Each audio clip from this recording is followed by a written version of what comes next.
Olá, hoje nós vamos estudar os capítulos 10 a 12 do livro de Levítico. O capítulo 10 fala dos deveres e porções dos sacerdotes. No versículo 1 do capítulo 10, Nadab era o primogênito de Arão e Abiú era seu segundo filho. Eles foram consagrados junto com Arão, como vimos no estudo de ontem, nos capítulos 7 a 9 de Levítico. Eles puseram nos seus incensários, isto é, nos seus queimadores de incenso, carvões em brasa de fonte estranha. O incensário transportava brasas vivas de um lugar para outro. As brasas deveriam vir do altar do santuário, como está descrito em Levítico 16, versículo 12, que ainda não vimos. Além disso, oferecer incenso no altar tinha que ser feito exclusivamente pelo sumo sacerdote, ou seja, por Arão. Alguns intérpretes sugerem ainda que Nadab e Abiú fizeram isso sob o efeito de bebida alcoólica. Por isso, a ênfase de Moisés no versículo 9 deste capítulo sobre a bebida.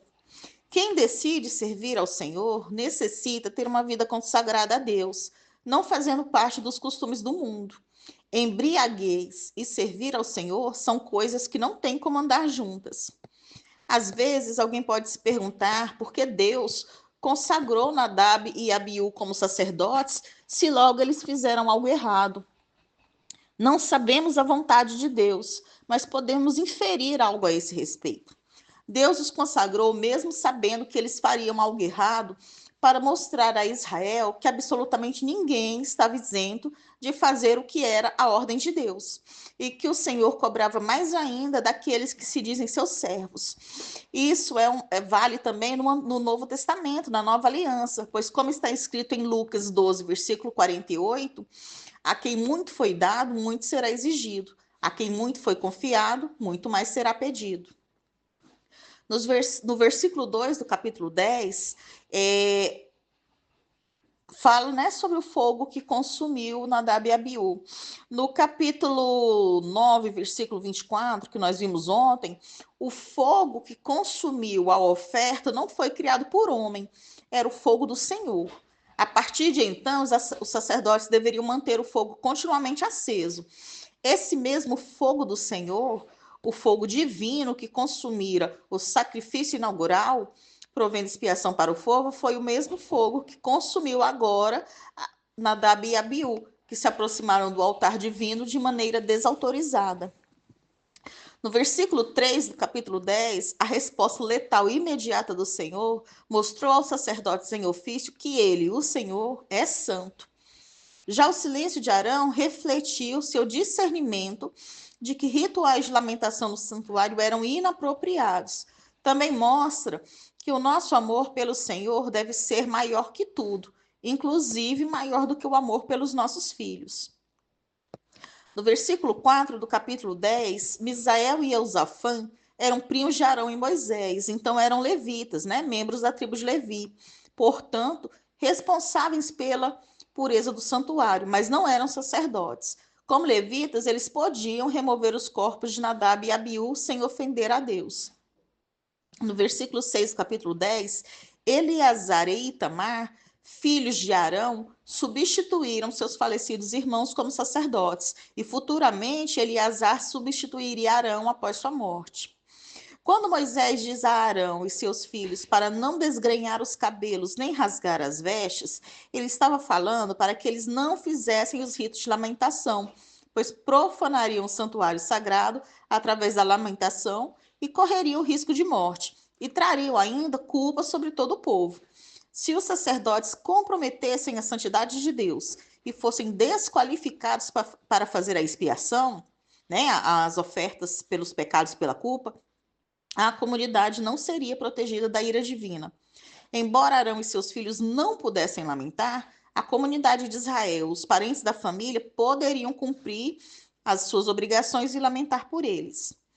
No versículo 7 do capítulo 10, como sacerdotes ungidos por Deus, Arão e seus filhos tinham a obrigação de colocar o serviço de Deus em primeiro plano, não podendo interrompê-lo, nem mesmo por causa de algum entre seus filhos ou irmãos. O sumo sacerdote era proibido de lamentar mesmo seus mais chegados parentes, pois uma consagração total a Deus significa separação completa da morte. Nos versículos 8 a 9 do capítulo 10, após a morte dos filhos de Arão, né, de Nadab e Eliú, o Senhor fala diretamente com ele, com Arão, e lhe adverte sobre a bebida. A abstinência do vinho embriagante era uma exigência para todos os sacerdotes no desempenho de seus deveres religiosos. Esperava-se deles que fossem vasos santos diante de Deus e das pessoas, as quais deviam solenemente ensinar o caminho de Deus. A violação deste preceito da abstinência era tão grave que acarretava a pena de morte.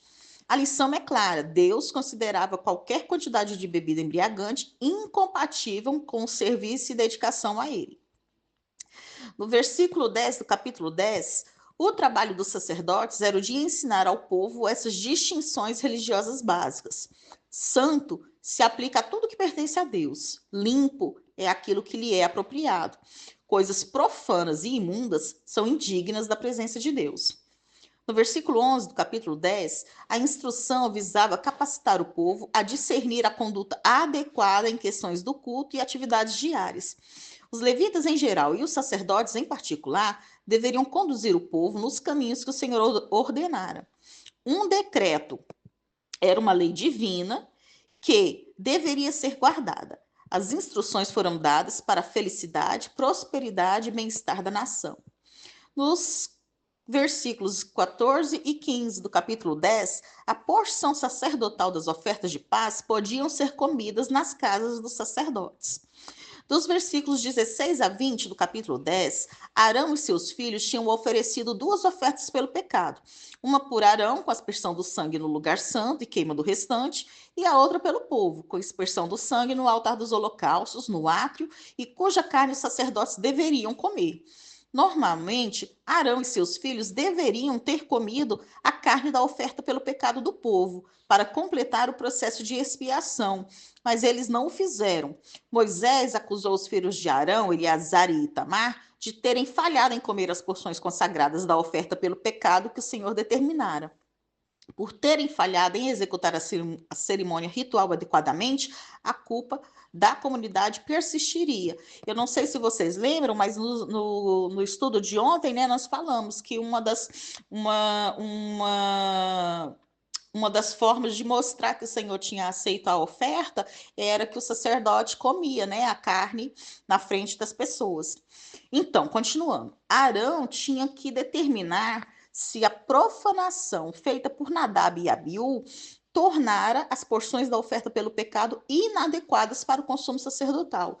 Em vez de correr o risco de contaminar o santuário ainda mais, Arão preferiu queimar o bode inteiro, né, sem tirar as partes para ele e para os seus filhos. Podemos inferir, então, que Arão, naquela circunstância, estava incerto de que poderia ser realmente considerado digno de cumprir sua missão sacerdotal, de ser mediador entre o povo e Deus, quando seus próprios filhos tinham provocado a ira divina.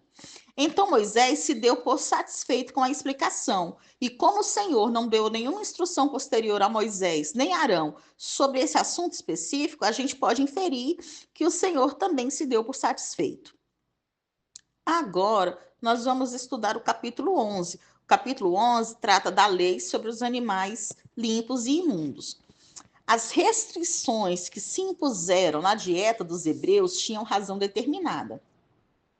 Havia carne de animais ou pássaros imundos que se podia considerar doentia e imprópria por razões sanitárias, pelo fato de se alimentarem de cadáveres em decomposição. Havia também animais que eram intimamente ligados com os depravados cultos pagãos, como, por exemplo, o porco, que era oferecido aos deuses do mundo inferior. Havia no comportamento de alguns desses animais algo desagradável, com associações abomináveis e reprováveis, como no caso de todos os animais que rastejam, que se assemelham à serpente nos seus movimentos, e no caso dos morcegos, cuja moradia são as cavernas escuras e imundas, e eles odeiam a luz. Dos versículos 2 a 8 do capítulo 11, animais ruminantes com unhas fendidas eram animais limpos e poderiam ser ingeridos. Dos animais que poderiam ser comidos estavam a vaca, a cabra, a ovelha, o alce e a gazela. não poderiam ser comidos: camelo, coelho, lebre, porco, arganaz, que é um tipo de roedor, cavalo e alguns tipos de cervo. Dos versículos 9 a 12 do capítulo 11, aqui o Senhor autoriza que os israelitas se alimentem de peixe, tanto de água salgada como de água doce. Na região era comum os seguintes peixes: tilápia, sardinha, barbo, carpa, barramundi e o lúcio-perca. Dos animais aquáticos que não se podiam comer, como exemplos temos a arraia, o tubarão, as enguias, as lulas e os polvos. Do versículo 13 ao versículo 19 do capítulo 11, aqui o Senhor dá a lista de aves que não podiam ser ingeridas. Infere-se que, excetuando estas, todas as outras poderiam ser consumidas. Os pássaros que eram considerados imundos normalmente tinham uma carne fétida por se alimentarem de cadáveres em decomposição. Dos versículos 20 a 23 do capítulo 11, aqui o Senhor libera o gafanhoto para consumo. A locusta nada mais é que um tipo de gafanhoto. Na Bíblia, inclusive, nós sabemos de João Batista que se alimentava de gafanhotos. Dos versículos 24 a 25 do capítulo 11, a contaminação ocorria ao se tocar os cadáveres ou transportá-los. Ao transportá-los, as roupas da pessoa estavam contaminadas pelo contato e precisavam ser lavadas. Todos os cadáveres transmitiam impureza através do contato. Para pessoas consagradas, ou seja, os sacerdotes, o simples fato de estar diante de um corpo morto causava contaminação. A duração da impureza se estendia até o pôr do sol, que era quando considerado que terminava o dia. Por isso, Moisés chamou Misael e Eusafã para levarem os corpos de Abiú e Nadab para fora do acampamento, né? E ao fazerem isso, eles se tornaram contaminados. No versículo 27 do capítulo 11, animais de 4 pés que andam sobre suas patas, como cachorros e gatos, eram considerados impuros. Do versículos 29 a 38 do capítulo 11, a carcaça de insetos transmitia contaminação por contato direto ou indireto. Como um vaso de barro absorvia o líquido contaminado pelo cadáver, e aqui nós estamos falando, né, de insetinhos pequenos mesmo, ele deveria ser jogado fora. As comidas ou bebidas que tivessem estado em contato com a água contaminada do vaso de barro eram impuras. Até qualquer semente já germinada pela água era impura. Havia uma exceção quanto à água. A água de um reservatório, de onde fosse retirada uma carcaça, continuava pura, provavelmente por causa da importância ritual da água para a purificação.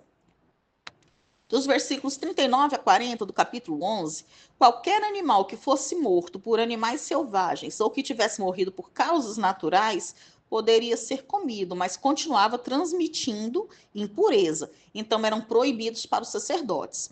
O ritual de purificação demandava mais da pessoa que tivesse contato longo com a carcaça. Isso envolvia a lavagem das roupas daqueles que comeram ou transportaram o animal.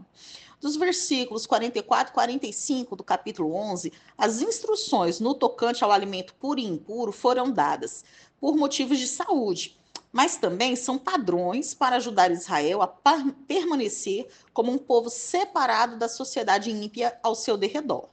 Essas instruções sobre alimentos hoje já não são obrigatórias, como podemos ver em Atos 10, versículos 9 a 16.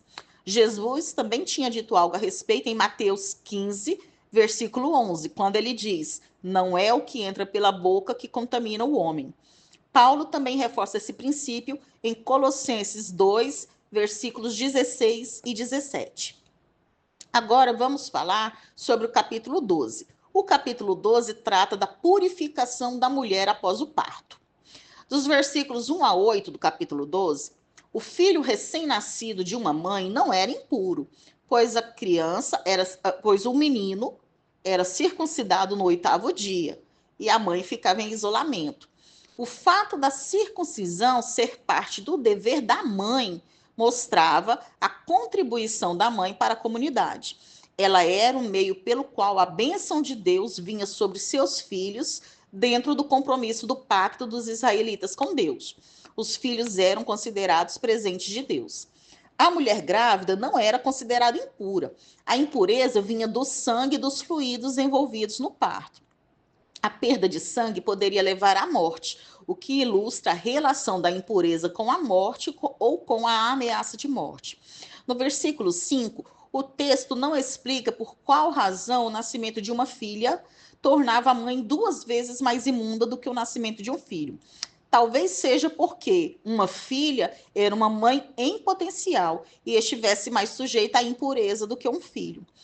A mulher estava ritualmente impura por causa do sangue, então precisava fazer oferta. Mas o parto, o nascimento da criança, não era um pecado.